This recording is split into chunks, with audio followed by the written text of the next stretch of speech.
بقول لك يا احمد، انا قررت ان انا اوري الايه لحبايبنا البوك بتاعي، عشان هم عايزين يطمنوا على البوك بتاع الايه الست اللي جوزها مسافر. ليه؟ عايزين نوريها لهم. لا لا لازم اوريها. بص يا احمد، هو بس عايز، هو حبايبنا برضو عايزين يطمنوا عليه.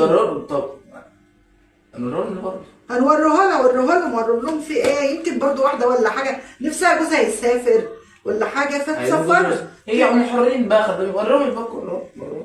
تعالى بس هنطلع لكم يا جماعه ايه حاجه كده وتشوفوها، وتشوفوا البوك عمران ملان. طبعا اللي جوزها مسافر انتوا عارفين بقى، اللي جوزها مسافر بيبقى معاه فلوس قد كده على قلبها. تعالوا بقى اوريكم.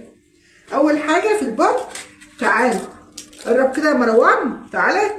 شريط برشام للصداع، وشريط برشام ضغط، وده برشام للارق طبعا وعدم النوم وكده، فبناخده ينيمنا عشان احنا ايه كده يعني.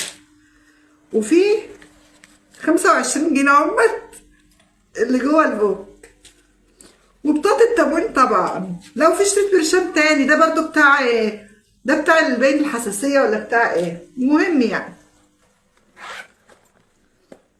اهو بس. وبطاقتي طبعا وتوكة بطة. هو ده يا جماعة، هو بصوا دي فلوس المغترب.